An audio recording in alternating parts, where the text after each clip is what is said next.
Thank you for staying with us. Let's bring you some news stories now. In what is being described as a show of shame by people meant to keep the order, a viral video is still gaining widespread reaction. In the trending video, an official from the Lagos State Traffic Management Authority is being beaten by some military officials and some civilian-clothed individuals in what is believed to be a reprisal from an incident the previous week where a LASMA officer was seen striking a soldier with his club before they got into a physical altercation. Let's go.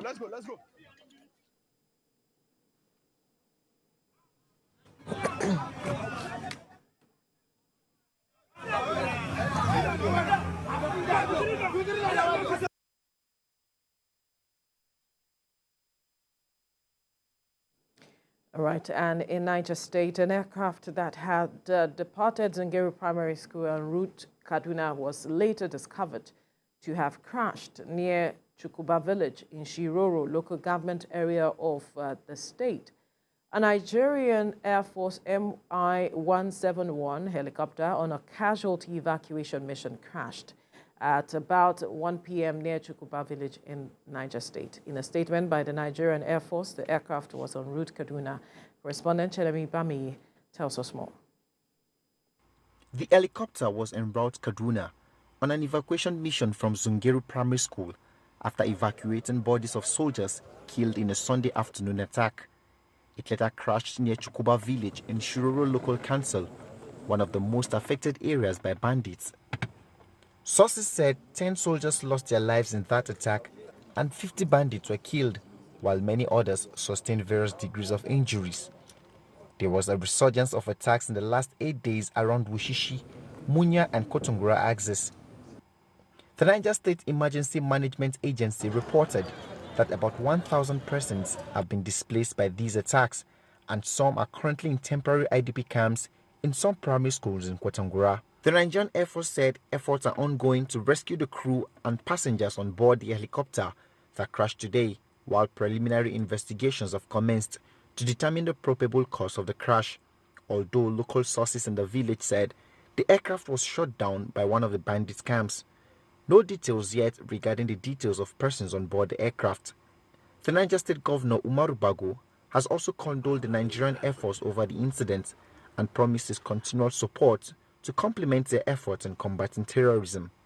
Chenemibami, TVC News, Mina. Still ahead on TVC Breakfast. Join us after the break as we discuss the lingering crisis rocking the Edo State government. Stay with us.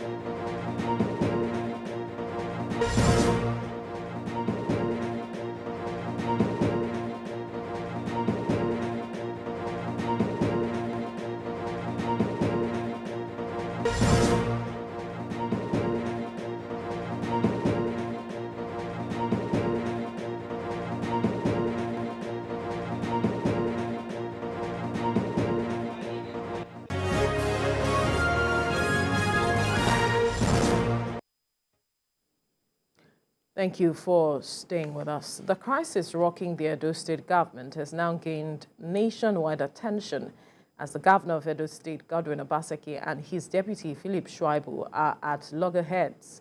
Governor Obaseki had earlier accused his deputy Shaibu of working against his interest, describing the situation as a coup against him.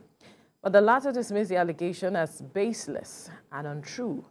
And there are concerns that if the governor and his deputy are not in good terms with each other, how will there be development in the state and what next for the people in the state? Joining us in our Abuja studio to shed more light on the issue is a media consultant and member of the All Progressives Congress, Kassim Afegbua. Good morning, Mr. Afegbua. Thank you for joining us. Good morning for having me. Thank you. Good morning. Great. Right. There's been diverse reaction to what is going on between the governor of Edo State and his deputy, to the extent that some are saying that this rift was expected, but not as quickly as they thought. It is happening now. But I wonder what your interpretation or impression of what is going on is, because there are those who have said there's more behind the scene that is going on.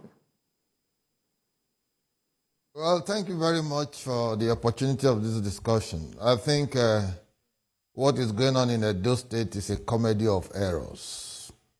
And it's also the law of karma that is playing out. Don't forget that these two first citizens of Edo, first and second citizens of Edo, have dealt a mortal blow before now to their benefactor, Comrade Adams Oshomole, thinking that their political effort to decimate Adams Oshomole's grip of the politics of Edo. But in the aftermath of the 2023 elections, and Oshomole emerging as a senator representing Edo North Senatorial District, the earlier intention to decimate him has been defeated. And so, you have a deputy governor who has interest to contest the 2024 governorship election. In doing that, he has to start putting in place structures which run, at cross purposes with that of the governor. The governor wouldn't want to have anything like politics this year. Perhaps he may want to wait till next year before people start showing interest, so that he doesn't get distracted, even though he's a bundle of distraction. And so, for me, I'm sitting there in my little corner and just smiling and laughing, at the follies playing out in Edo State. But we didn't expect anything less.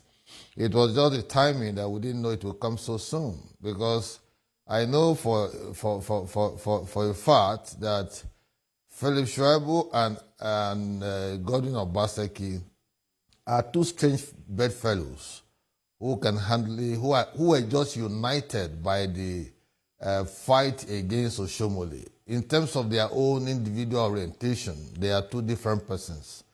Time was when we were doing the 2012 governorship election in Edo State. The two of them fought, as in throwing blows, two of them. I had to come in between them to separate them at the gold mine. So when he emerged as the deputy governorship candidate, as it were then, I saw that as a strange, a marriage of strange bedfellows. So whatever fight they are going through now is just a confirmation of my initial fears. And you see, I'm shocked that even the governor will be saying that the deputy governor is trying to betray him. A betrayer calling a deputy governor another betrayer. So you see, it's a comedy of errors. But Edo State is always in the news for the wrong reasons, for the bad reasons, for quite some time now. And before you know it, Governor Obaseki will be whipping up sentiments, and you will think that he can hardly hurt a fly, because Edo local government elections are by the corner. September 2nd, the local government elections will hold.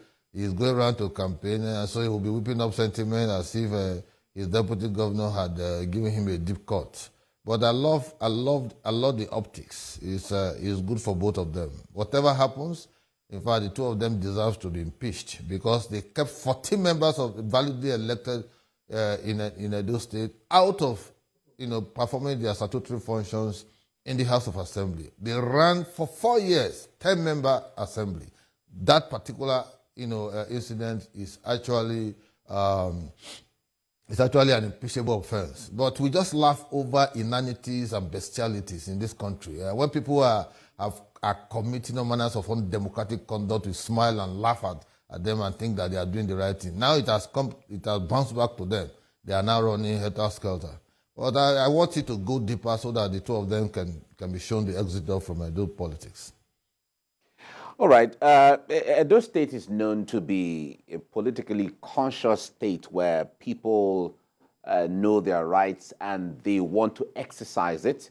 Well, the level to which they will go is totally a different thing. But the point is, there are reports from the governor's camp say that Philip Shaibu still has a soul in the APC and hobnobbing with Adams Oshomole of the APC and that there are reports that he is like a mole at this point in PDP, but doing whatever he can for APC in order to destabilize what the PDP is doing in Edo State. Oh, I wonder what you say of this. You are of the APC, and speak to us from that window. That's some kind of very lazy scholarship and very illogical reasoning. The deputy governor, naturally, is the deputy governor of the entire state, APC, PDP, and every other party, both those who vote and those who didn't vote. And so, for me, I don't see why somebody's relationship with another will cause an issue. But for the fact that both of them, are trying to play the devil's advocate. Hobnobbing, I don't understand that word. Is hobnobbing with Oshomole. Those of us in the camp of Oshomole will not even allow Philip Shaibu to come and hobnob. Gone were the days where we try to manage scenarios. But when we play back, memories, fond memories of what Philip Shaibu has done to Oshomole in terms of public disgrace, public assault. You've forgotten he rode on Okada down to EMO University, Edo State University, EMO, right in front of Oshomole's house and trying to prevent Oshomole from attending the convocation of students in that university, 2019. He has called Oshomole a psychiatric patient, that he needs to be examining his mental faculty, and so many other utterances, unguided utterances that was unbecoming of a public servant of Philip Shaibu's ilk. And you want such a person to be accepted back to the Oshomole political family? We will not accept it. Even if Oshomole is trying to do that, we will resist it. Because people must have, there should be punishment punishment for indecent behavior. And so, for whatever reason, even on account of age, you should accord Oshomole some respect. And so, if the two of them are shouting now, oh, you are hobnobbing, you are this, you are that, Oshomole was their benefactor, the two of them. And these persons, I worked with the two of them when I was in the state under Oshomole's government. I can tell you the kind of characters that each of them, nurture, and the kind of character that is associated with them. You see, people who have been so committed to their emergence as governor and deputy governor, they have beaten their fingers, in so many unsavory ways, because these persons won't respect anybody. Once they are given power, they now cultivate money, they can behave the way they like. Go and ask Wiki, he will tell you his experiences. Go and ask Dan Obi, the vice chairman of the PDP, the same party that the two of them are. They will tell you their story, very, very sordid story. Go and ask people. In fact, there are people who have worked with them. Taiwo currently was his chief of staff. Go and ask Andrew Ewanta. He was his commissioner for information and youth recently, and so many others who stuck out their neck to work for the emergence of these persons and the administration in the state. And so people can't be wrong. All of these people can't be wrong when they say that there's something wrong, mortally wrong, with two of them. I give you a typical example. When Obaseki was coming into a PDP, I was a member of the PDP.